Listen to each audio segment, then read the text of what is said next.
машина. Нет, это... Не, это не машина. Это ваша другая машина? Да. Купили?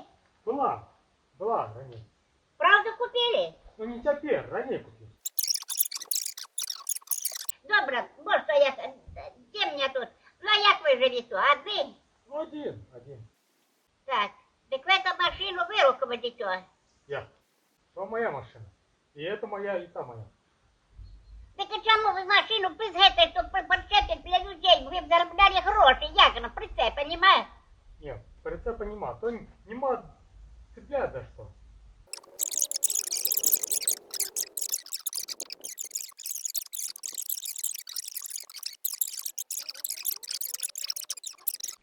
Ну вот, ну что более. А хозяйство только короли.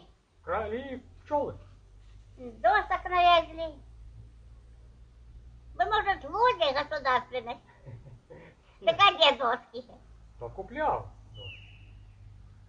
Так а на чем где? На открытой машине? Во, на крыше. На машине? Ну. Так а где грузить? Вот, сюда, на наверх. Да? 6 метров наверх погрузил, 2 раза ездил. Удивлюсь, а откуда вы появились, а, хозяин? Молодой, 35 годов. 38. То можешь забирать уже все.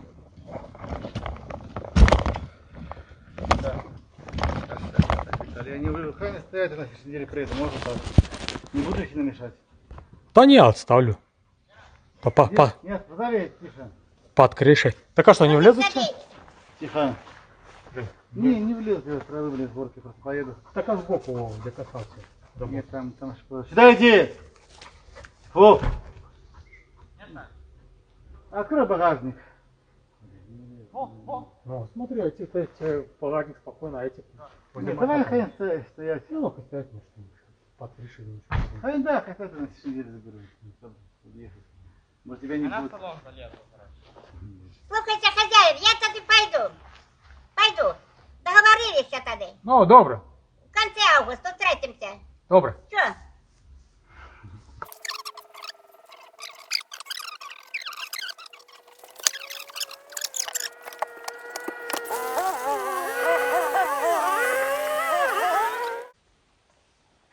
Всем привет! Середина недели, полдень, а движение как в городе. Это я только собрался поработать и сразу все активировались, кому-то что-то нужно. Ну, ничего не поделаешь, как говорится, долг платежом красен.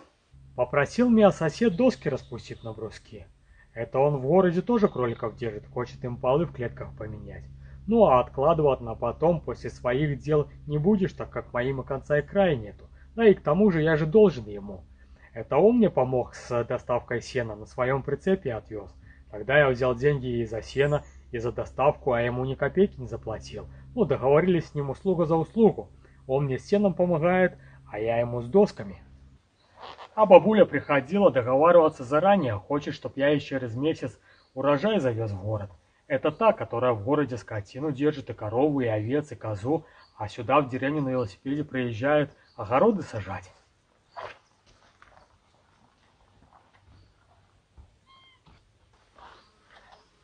Ну а я неделю, пока гостила у меня подписчица, практически ничего такого серьезного не делал. В основном текущую работу, самое необходимое. Ну, хотелось побольше времени уделить ей, познакомиться получше, пообщаться. Ну а сейчас, как она уехала, смотрю, что и времени-то больше и не стало, так как пока она была, я всю работу делал в то время, как она кушать готовила, а сейчас приходится самому все делать. А дел с каждым днем накапливается все больше и больше, приходится параллельно несколько проектов вести. Перед отъездом менять права, это же я начал клетки для кроликов делать. Так до сих пор еще и не закончил. Ну, сейчас тоже не буду продолжать, так как отпала в них резкая необходимость. Мелких кроликов, самых маленьких, отсаживать еще рановато. Через месяц только нужно будет. Ну, а для тех, что постарше, как раз освободились места в клетках. Это хорошо сработала реклама, так продавал некоторых. А сейчас хочу пчелми заняться, буду расширять пасеку. Когда шли в поход с подписчицей, проходили недалеко от 5 мест, где у меня ловушки стоят. Сбегал, посмотрел, Оказывается, во всех 5 пчелы сидят.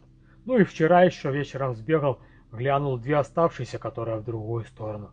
А там тоже пчелы. Ну, одну как раз домой захватил. Есть же у меня пустой домик, подходящее место для них. Ну и заодно еще и СПА-процедуры принял. Смотрите, какие у меня губки. Все натуральное и никакого ботокса. Вот подумываю, может быть, СПА-салон тоже открыть для подписчиц.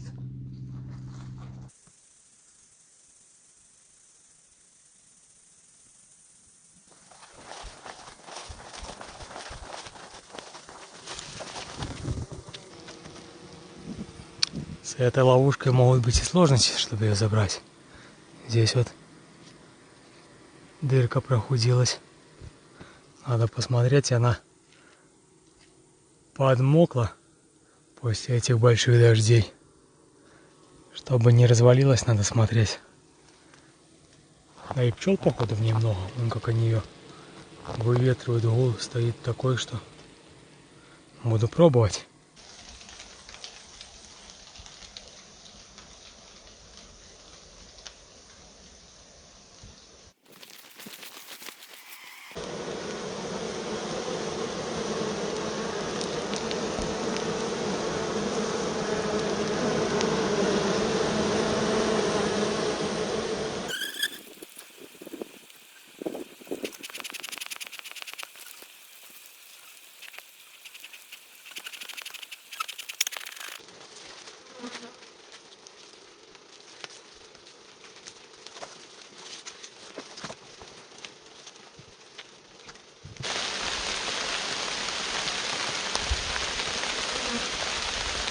Они уже, походу, и сами собрались перелазить. Как-то они активничать начали сильно.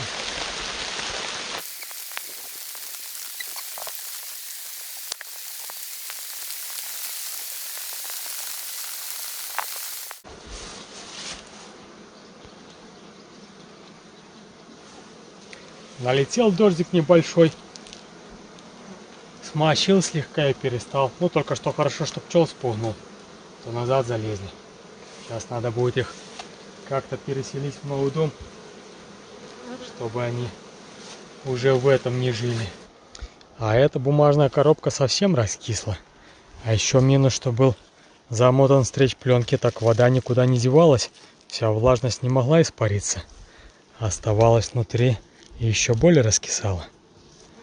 Конечно, это минус. А еще, когда нес, немного деформировалось. Сейчас будут и сложности, наверное, чтобы их нормально переселить.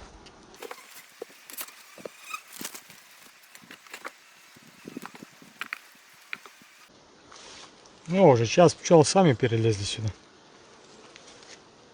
Хотели остальные, наверное.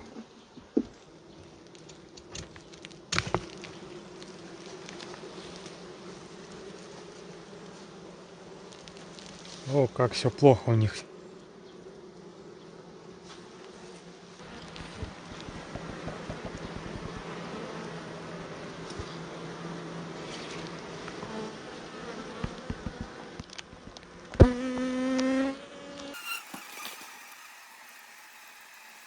Сейчас будут сложности, чтобы их переселить, так как ловушка была немного наклонена, и, следовательно, они строили соты не по рамкам, а вертикально вниз. И, наверное, они уже там переплетены. Хотя я думаю, что их перевернула была бура не так давно. И, возможно, после этого свернула эту ловушку и намочила.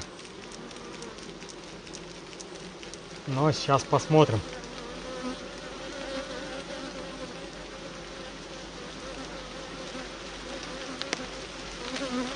А, опять дождь начинается.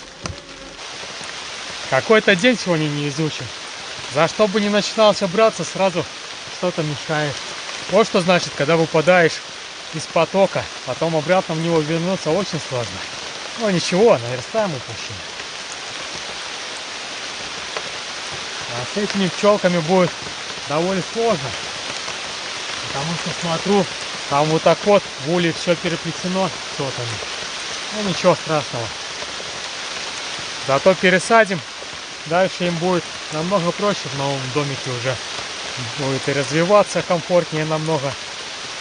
Да и удобнее. Ладно, надо спешить, а то они и так намокли все. А походу этот дождь будет все время. Так, что мы имеем?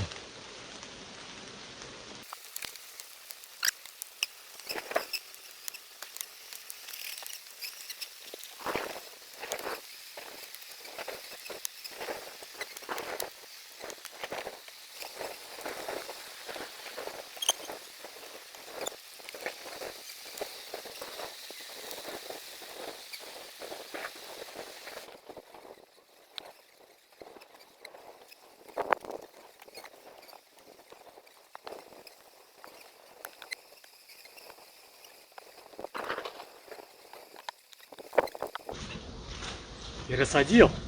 Надеюсь, что матка не пострадала во время этой процедуры. Семья обживется и будет хорошо жить в этом новом мире. А то он какой-то у меня несчастливый. Уже сколько? 3-й раз в него пересаживаю. Первые 3 раи, что садил, тогда они же потом улетели. Потом еще раек посадил. Это был высыпал с этого. Я его посадил туда, он обратно вылетел и вернулся домой. Может быть, матка осталась или что, не знаю. Но это уже 3-я попытка, надеюсь, окончательная. Ну а ловушку пришлось разобрать. А может, она уже совсем раскисла. Все-таки картон и вода — это вещи несовместимые. Да и фанера тоже вздулась. Да когда у нас неделю, наверное, назад был хороший ураган такой. Ну, по сути, у меня ничего не нашкодило, только возле бани сливу сломала. А деревья хорошо пошкомотало. Вот, наверное, тогда ловушка и осунулась. Потому что сначала соты шли ровно, а уже потом начали в бок, ее слегка перевернуло.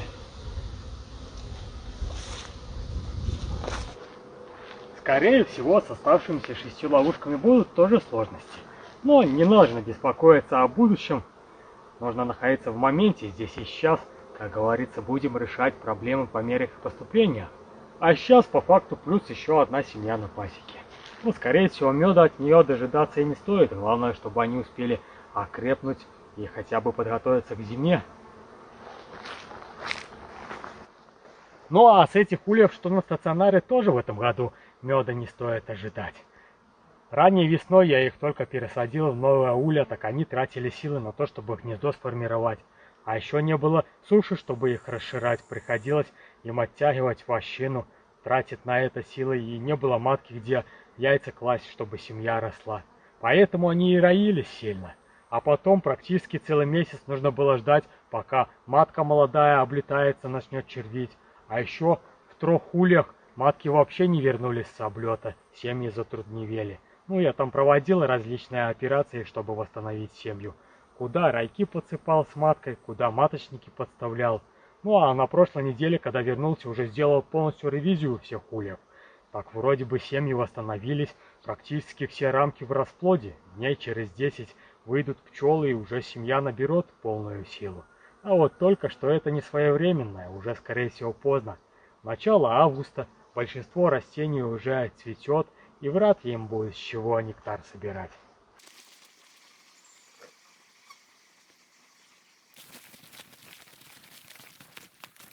А здесь у меня опять урожай появился.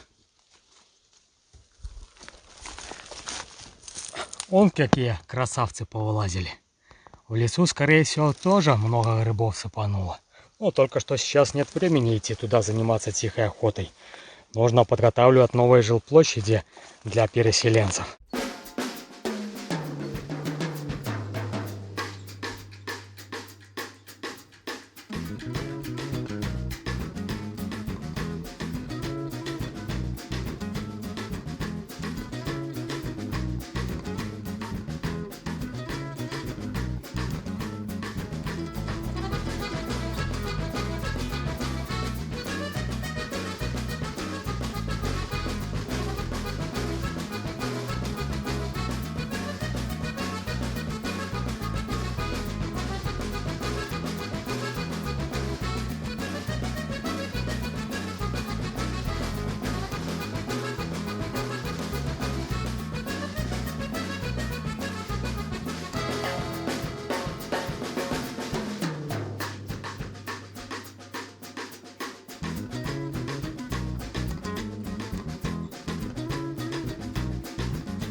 Ну вот, еще квартирки для 3 райков подготовлены, а для остальных 3 нужно еще до ней изготовить.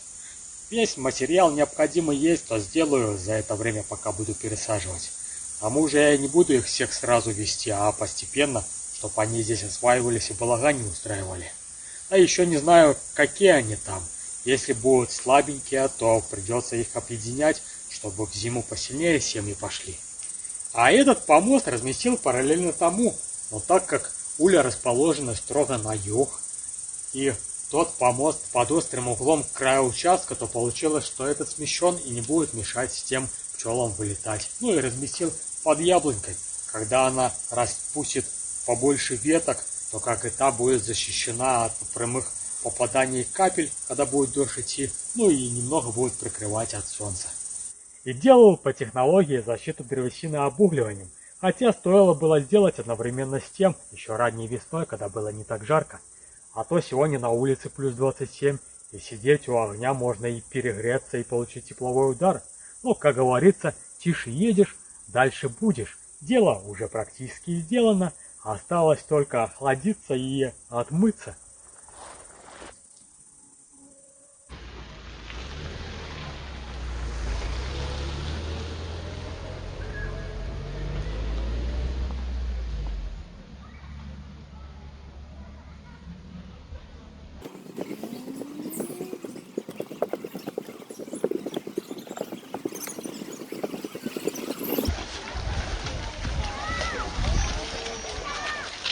Неси ведро, выбросишь там опять.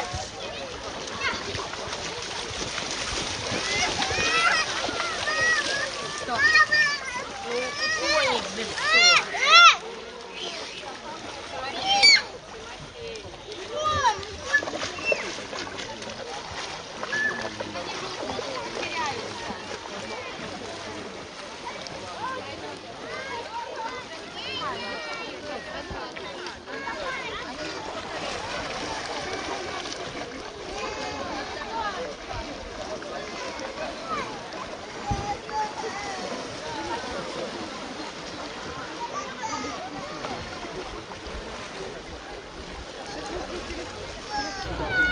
А это еще одно из озер национального парка, которое расположено в 27 минутах езды от дома.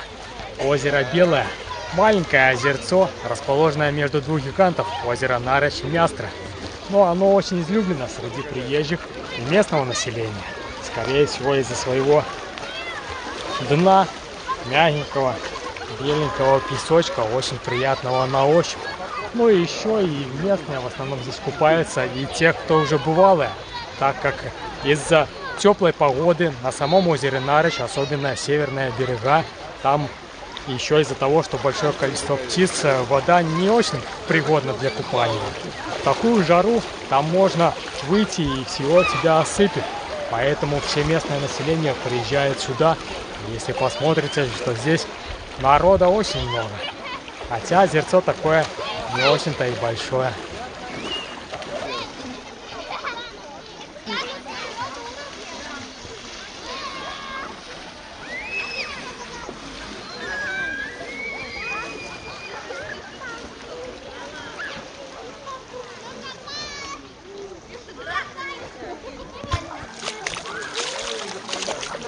Отойди от нее.